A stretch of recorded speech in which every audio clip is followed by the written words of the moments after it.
You know, I don't understand why the delegation continues to have this thing drafted. I don't understand why we've committed any more public resources or time to Mr. Marsh. With all due respect, on this issue, I think he's held the public spotlight probably too many times. And I'm not here to beat up on him individually, but on the idea. And this idea has been voted on, it's been argued, it's been fought for 26 years. And I think what happens is it's easier to placate Mr. Marsh by signing letters of support when he visits mayors.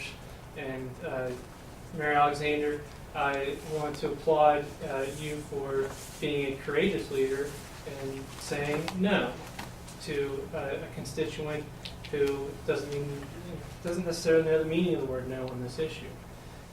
I think it's the responsibility of public leaders to discriminate on what issues deserve public attention and what issues don't deserve public attention. I bring a little bit of a personal flair to this issue in that I was a student at Westmore less than 10 years after consolidation occurred. And I grew up very frustrated with Mr. Marsh because as a student, we were very aware of the public debates going on about the consolidation. And it seemed like every month, Mr. Marsh had cooked up another scheme to either divide our school or do something else with it. We didn't know if our sports teams would be together the next year. We didn't know if the student sitting next to me that was from Westernport would be going to school with me the next year.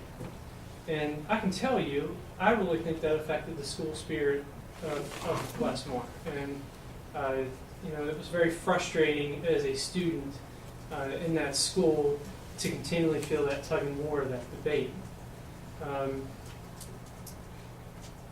I think there needs to be an end put to this, and I think the delegation needs to. We've answered. I haven't. The Board of Education has answered the delegation now for the third time. It's a bad idea, and I don't believe that it needs to be put to a referendum. I think there are few issues that should ever be put to a referendum. There have been 13 elections for the Board of Education since 1986. Tom Marsh ran in at least one of those elections, did not win. He ran on this issue. Other candidates ran on this issue, did not win. And I think it's just time to put it to bed. I think that it's been given ample public consideration, and I think it's time to say no.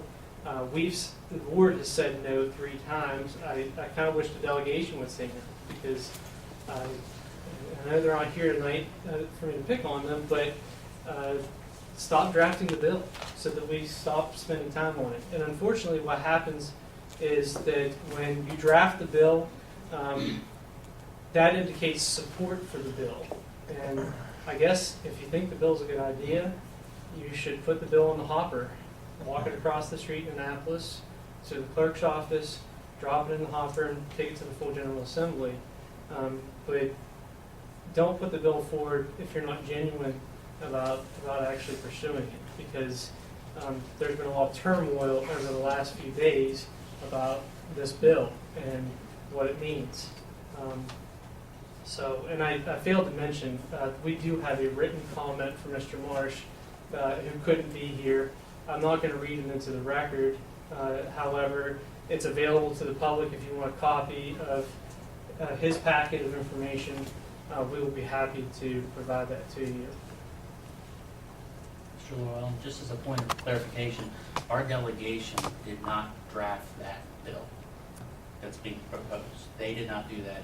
I believe he hired an attorney from Annapolis or a different, so they did not, that one that is the proposed is not their handwriting on that. Well, I appreciate that clarification. That's important regardless. The delegate said official part of their business when they brought it to the board and asked the commissioners to And that's comment on it. that's part of our reasoning for what we did was, this madness needs to stop. But that, I just did not want that to be. Well, I appreciate the factual, So- the factual potential, I really do. Jeff? And thanks for that also, Mike. What occurs with legislation in Annapolis? It can only be introduced by a duly elected legislator. And whether he had it drafted by a private attorney, I'm glad to hear that somebody from our delegation didn't take the money from a legislative services attorney to go ahead and draft this nonsense. But with that said, they give it credence by coming to us and to you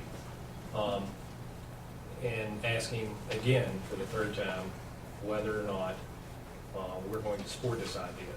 And it's one person. It's one person. 6 years I've been on the board. Nobody has called me. I grew up in the Georges Creek community.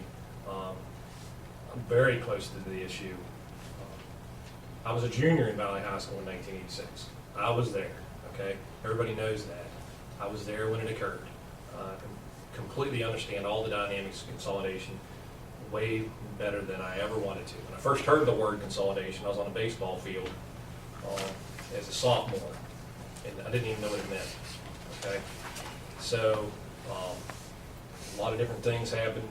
There were some wrongs made, and yes, no question. That's all many years ago discussion. But Mike's absolutely correct.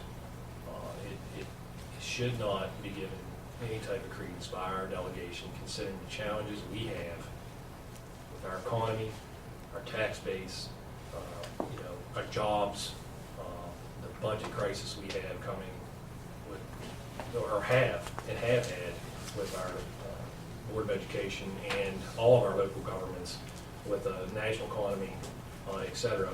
So,